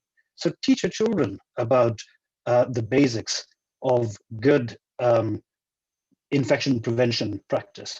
Get them to wash their hands frequently for the right amount of time, using soap. Get them to try and maintain a social distance where they can. Avoid them interacting outside the household where you have less control over the risk factors. And the other important thing, I guess, is to be alert to signs of illness. So pick up those signs quickly. If you're from a BAME background, you're already at a slightly greater risk. If you're older, again, you have even more risk factors. And then again, if you have serious illnesses underlying that, you're at a greater risk of having a serious adverse outcome from COVID. So therefore, if you see signs of these problems, please do seek help. And I think that's a real nice segue to Sanjay, who can just talk a little bit about what to do if you start becoming unwell with COVID. Thank you. The main thing I think I would say, and this is from personal experience from dealing with my own patients, is when you do develop any symptoms, or anyone in your household develops symptoms, is please don't ignore them. And you put in the measures immediately while you're waiting for the test results to come in. There's so many patients who ring me and they're waiting for either me to tell them to start following the rules, or they're waiting for a test result. That's not the case. Assume it's a positive until you hear otherwise. It's the best way to manage it. The main thing is, when you're living in a multi-generational household, is it can be often difficult to do a lot of the things you'd put into place. And I live in a multi-generational household. I've got young children. I have my mum with me as well. So we've got both ends of the spectrum. Everything that you've heard from Sanjay is absolutely right. You have to follow those things. I think when somebody falls ill, the main thing to start to focus on is to try and develop as much distance as possible from the person who is unwell. That doesn't mean you don't care for them, but you try and minimize the distance between other members. So certainly when we've had it in our house and someone's been ill, fortunately the test was negative, we try to keep the children away, because they don't always follow the rules. Bless them, they're young, they will do what they think is right. So we made it a point that either myself or my wife would have contact. Wearing a mask when you're dealing helping the person who's unwell, that's a big thing, because that also minimizes the risk. If you're fortunate enough to have a spare room or somewhere where that person can be almost isolated, then please use it. And if not, you try and do as best you can to keep the distancing. When people are using a shared bathroom, it's a case of taking extra precautions, cleaning down surfaces, making sure that you're using a hand sanitizer, or you're using, washing your hands for the 20 seconds. I know everyone's heard it and we've been hearing it for a year, but it's one of the biggest things we can do, and it has the most impact. I think the other thing is, and I would really say this, is keep a close eye on family members. And the biggest thing is, do not be afraid to call for help if you're not sure. You can always access medical care. We're so fortunate in this country. You pick up a phone and there'll be someone there. So if you're not sure, if you're worried, ask the questions. It's better to get the advice and then everything's fine than to let things get worse. Certainly as a GP, that's the first thing I tell my patients. If you're not sure, ring. It'll take us 5 minutes or less to either reassure you or tell you what you need to do next. And I think that's the biggest thing. Okay, thank you. Thank you. That's really comprehensive from both of you. So many thanks for that. I'm going to go into another question that has, in fact, for the communities, has been actually a really important one around vaccinations. And we're really fortunate to have some of our faith leaders here today. So I'm going to ask them to answer this one. Does God want me to have the vaccination? Qatar Singh, can we go to you first? Sure, thank you ever so much. I think this is a really important question for a lot of our faith communities, that, you know, faith is an important part of many people's life. It's a source of inspiration, but it's also somewhere where, you know, when we're discerning some of the big challenging questions in life, we will go to seek guidance from the scripture, from our teachings, from our elders. And this is where I think this question comes up now. Could I answer that question and say, does God want us to have this vaccine? No. But I think there are things that we can discern from this. And as someone working within a community, working within a hospital, and being part and connected to a community, I think there are several questions that come into my mind. One is, we have a responsibility to our communities to make sure that they are well protected. As a hospital chaplain, I've unfortunately seen the tragic way in which our communities have been impacted by COVID, from patients who have sadly passed away to having to support families who've lost loved ones. And each one of us knows people in our communities, you know, real gems of our community whose lives have been cut short by COVID. And personally, I don't want any unnecessary death. If someone's life can be protected, I think this for me is the beginning of my, you know, scriptural and spiritual understanding of this. Gurbani, the Sikh scriptures, the Sikh teachings, really encourages people to engage with the medical profession. It says that recognize that God has given us an intellect to learn and study and grow, and therefore we should use that and utilize that knowledge as best as we can for Sarbat Dapala, for the common good. And in this time of a pandemic, when we've had so many restrictions on life, when life has been challenging, when we've lost so many good people, and many people have suffered and struggled even now with long COVID and people becoming ill, it's important for us to take steps to seriously engage with what can we do that will protect our life, because life is a sacred gift. And many people of faith in hospitals have said to me, well, you know, life is in and death is in God's hands. Absolutely. But that doesn't mean we take a fatalistic approach to life. We take a responsibility. I sit in my car, I put on my seatbelt, I take steps to prevent, you know, infecting my family, making sure that they're protected by wearing a mask, infection control, having a shower, having come back from the hospital at work. These are all steps that we take. And this is what, from my perspective, from the Sikh faith, there's a real encouragement to say that we have a personal responsibility to take steps to protect our life. Because a life cut short, who knows what great good that life could have done, how much love and care they would have brought into this world, what great, you know, innovations they have made to this world. But also, as an individual, I'm part of a community, and therefore I have a social responsibility. Many of our faith communities have struggled with the way that faith buildings, gurdwaras, churches, temples, and mosques have had to unfortunately close down or have restrictions in place. Many of our communities, particularly many of our elders, for them, this is a lifeline to them. This is a place where they find a source of inspiration, of comfort, of community, and many of them have been denied that access. I was talking with a researcher who was doing a bit of work for SAGE, and it was around the long-term impact on the social dynamics for BAME communities. And this was one of the great challenges that I said that we are going to see in the future. It's the long-term mental health impact of not being able to be in a community, to have those connections. And I think when we look at, you know, physical health, mental health, spiritual health and well-being is a core part of that. It's how a person sees themselves in their, you know, in the wider context of life and social encounter. And I think this is where we ask the right questions. I have a responsibility to my community, and that's where it's asking the tough and questions that we need to ask to our medical professionals, to those people who are in the profession who can answer those questions about the vaccine, about possible side effects, what are the way the trials have been done, so that we can have some surety that by taking this, we are protecting our communities, we're being responsible. And so this for me is the heart of scriptural and spiritual understanding from my faith community. And personally, I don't want to see another loved one of someone in this community to die from COVID. I don't want to know the trauma that families have been going through, especially during the early times when they couldn't even visit their loved ones in that very difficult times. But this is where we have that responsibility, and events like this is an opportunity for our communities to ask the medical profession those questions so that we can be assured that actually this is the best way we can reopen up our communities. We can restart the celebration of festivals in community and continue with our spiritual life, but also that personal responsibility we have to protect our loved ones in our communities, because people who will die from this, they're not some strangers, they are people who are part of our society and our world. And in Sikhi, we say the expression, Nanak naam chardi kala tere paane sarbata phala. And that really says about standing and working for the common good of all humanity. And if this vaccine is one way in which we can protect and save lives, then it's a positive step forward. Thank you. Thank you so much. I should have said Dr. Kartar Singh is the lead chaplain at St. Andrew's Healthcare. Thank you so much for that. That's exactly what I know we all need to hear.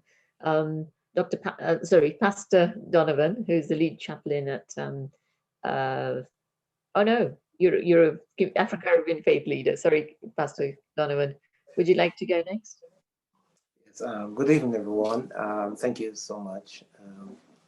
I'm conscious that time is slipping away, and what I would simply say is, I think my daughter looked at the question and said, does God want me to take the vaccine? And she simply said, why not? If our body is a temple, we have to really take care of it. I am conscious that there's a lot of trust that has been eroded with maybe the scientific community towards our community. But we're people of faith. I think Amelia's story sums it up for me. I just lost a good friend in London, came back on Thursday, recently married, but died through COVID. And I want to encourage the people of faith, those who have a trust in God. Yeah, I think it's not to ask God, should I have the vaccine? Is, am I a good neighbor? And we are to love our neighbors, we love ourselves.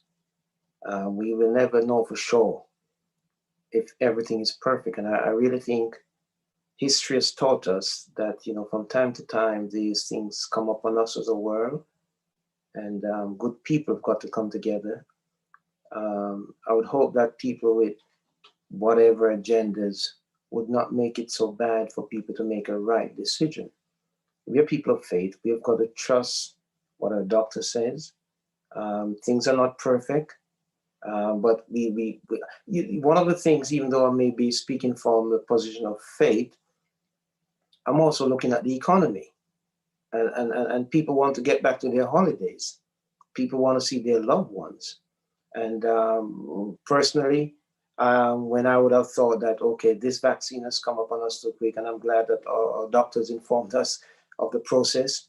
And sometimes we've just got to trust those who are probably telling us what is right, and just accept it. I've had mine. I've prayed. And maybe a lot of people are questioning, and why should I take it? Is it right for us? We are the ones suffering, and I'm so grateful to have heard Eva Miller's story. So I would encourage everyone to step back a bit and let us not be so drawn in all this information that is so overloading us. Make a decision and trust the process.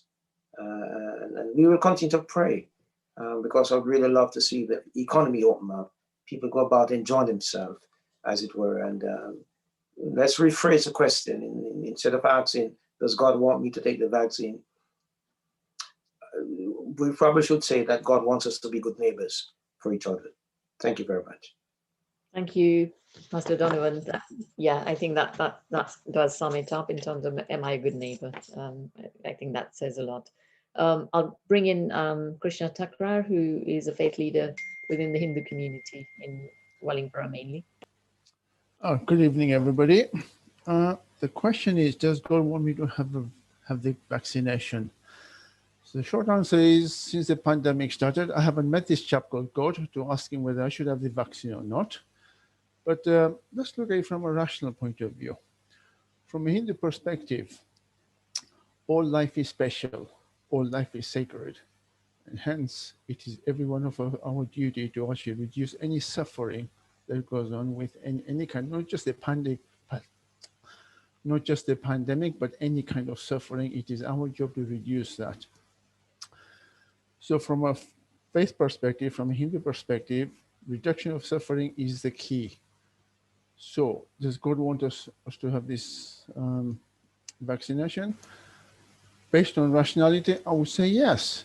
Because if God didn't want us to have this vaccination, then God wouldn't have given the brains to all the scientists who have actually come up with this vaccination in such a short period of time. God has actually encouraged the production of this vaccine, hence we should have it. So why should we have it?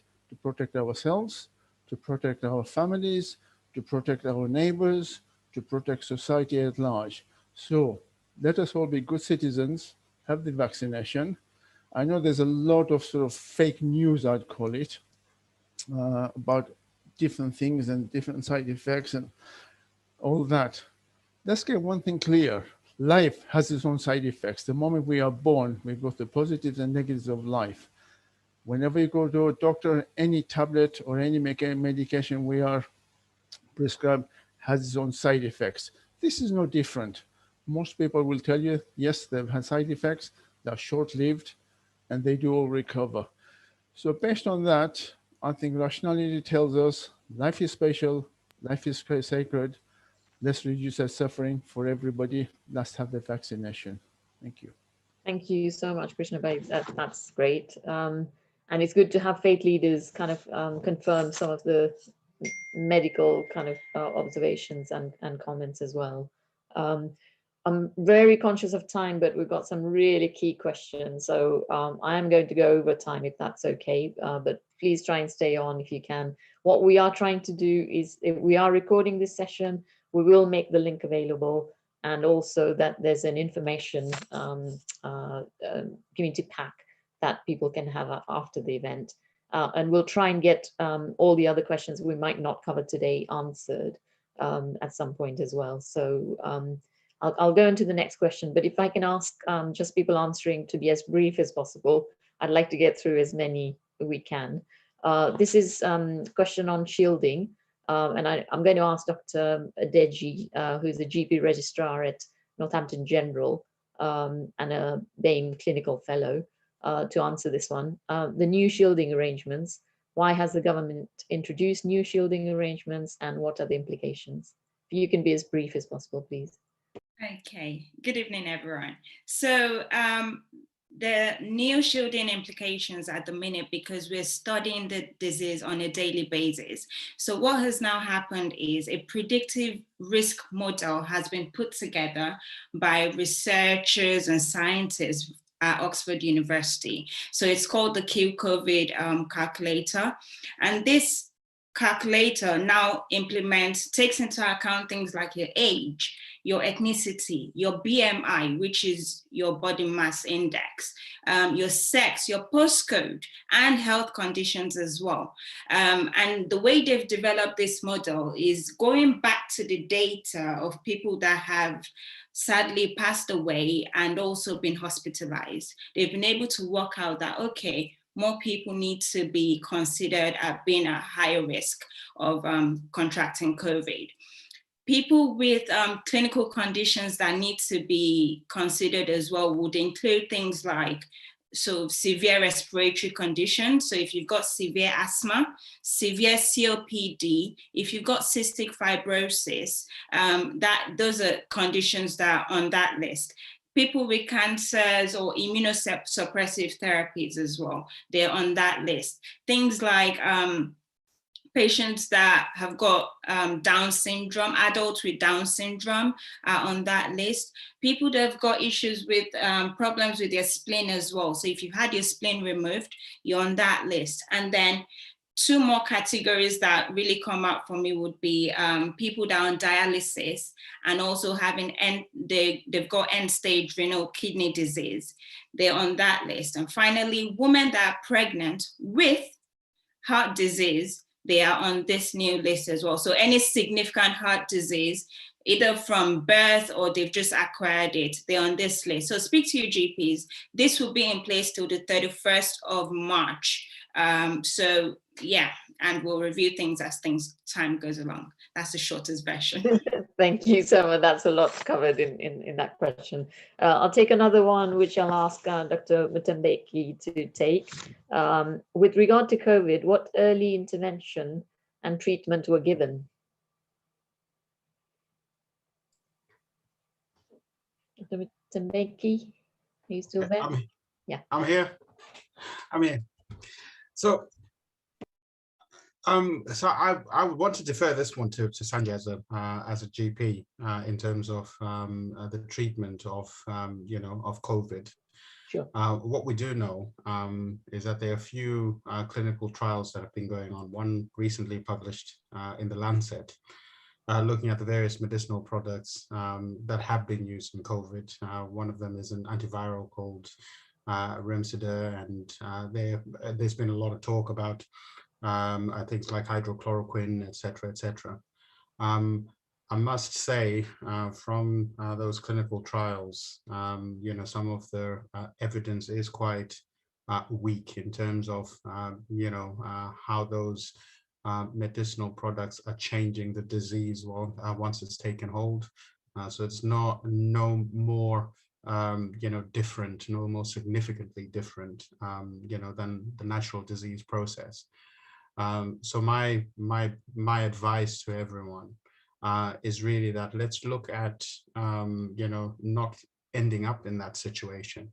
Let's look at, prevention as being, the most important way of, surviving in this pandemic. Prevention, I'm talking here about, some of the infection prevention and control measures that, previous speakers have spoken about.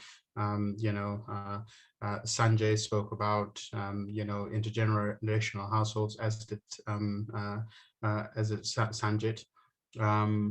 And I think those, those simple measures of, preventing the spread are the main thing. Assuming that you're positive, if you start to develop symptoms and, isolating yourself, that's a positive.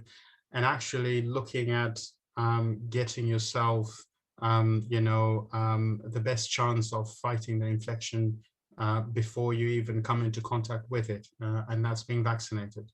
So by far, one of the most effective and the strongest pieces of evidence about survival or prevention of hospitalization in this pandemic has been the vaccine itself. Once the infection has taken hold, the evidence suggests, that, some of the medicinal products are not making a significant impact in modifying the natural history of the disease. Dr. Gadia, if I can ask you to respond as well to that, but also if you can take the next question as well, which says, if you've had the vaccine, can you still catch the virus? Okay, so I'll try and keep this short.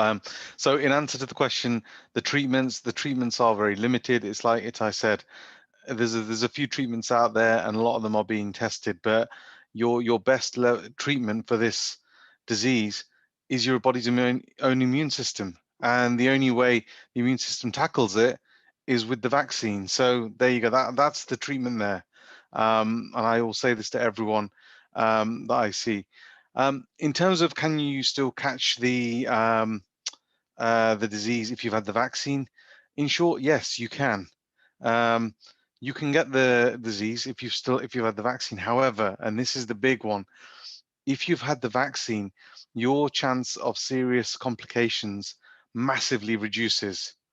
So this is the part about, if you've had the vaccine, your biggest risk with COVID is some people get it and they say it's nothing besides a cough, cold, a bit of flu. That's wonderful for them. The ones we are concerned about is the ones that end up needing, intervention in ITU, in hospitals. The worry there is that they have serious complications, and we know the vaccine massively reduces your chance of this. So if nothing else, if you have the vaccine, it will stop you from having the serious consequences of COVID. And that's the bottom line with this one. Thank you. Okay, it might be that you still continue with the next two, but I'm Okay. happy if anybody else wants to respond as well. So with the new mutations, would we have a vaccine every year like the flu vaccine? And a related one, somebody's worried about the new variants, and how confident are we that the current vaccine strength will protect us against the new variants as well? Okay, so will we need a vaccine going forward? At the moment, we don't know, but the science is moving forward, and it's probably suggesting that yes, we will need boosters.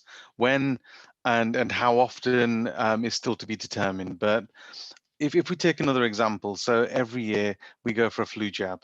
A flu jab is a virus. Viruses are very clever. They learn to change. Fortunately, the scientists who've been blessed with all, the expertise in this are just as clever. So they are working out ways to tackle this. So the odds are that we will need to have boosters, but we don't know the timings or the frequencies of that as yet. In terms of the variants, there are different variants coming out, and I think every week you turn on the news and there's something else that's come out. The evidence so far is showing that the vaccine does provide some protection against these. And again, we have to look at the serious complications part. The vaccines are preventing serious complications with these variants, but as new variants come out, each of them is being tested.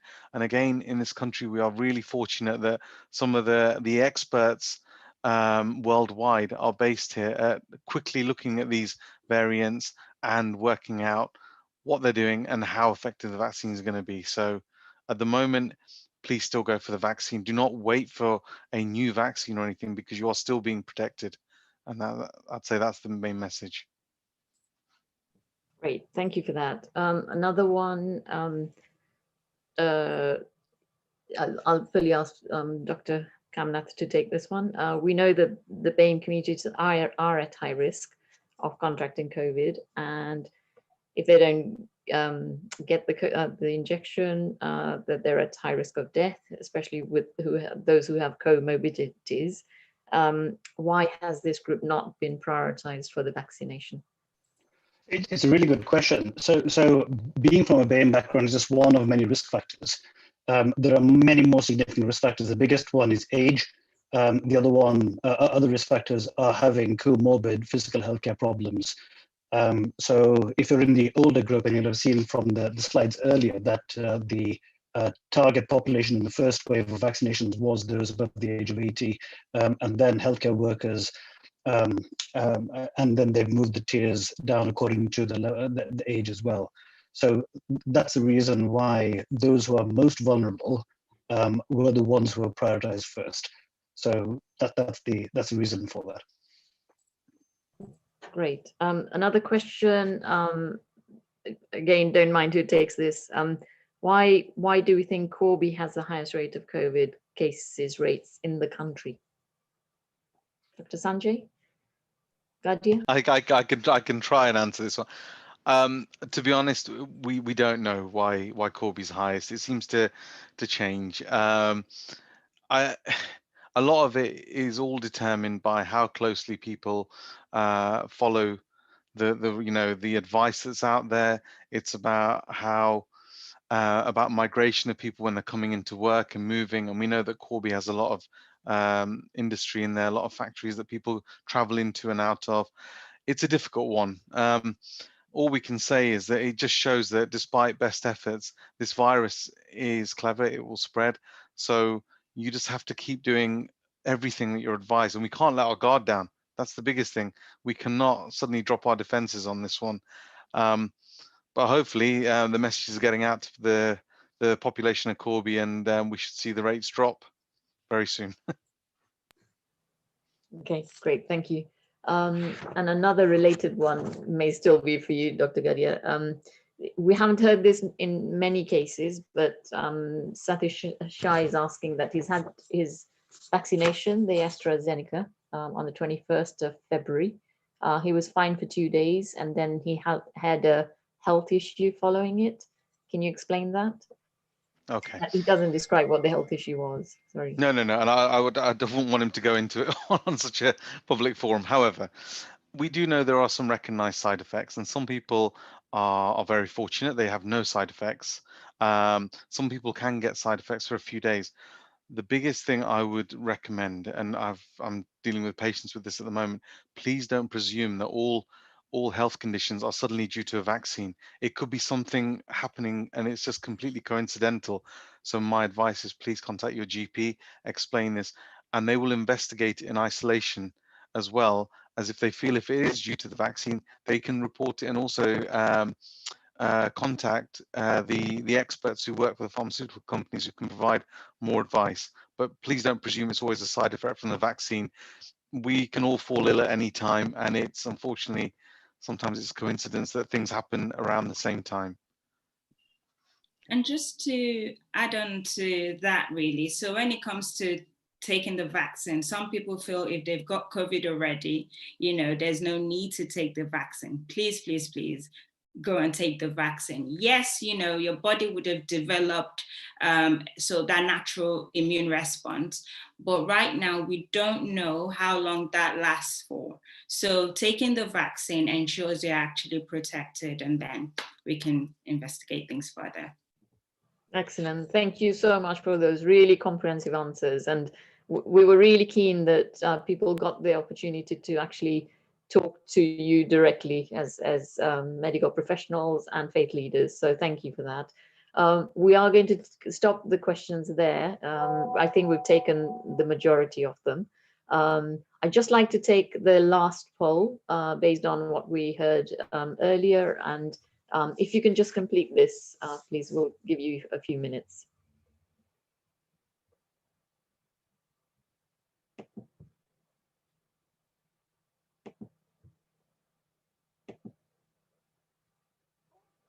So there's just 2 questions, and if you can try and all complete them, please.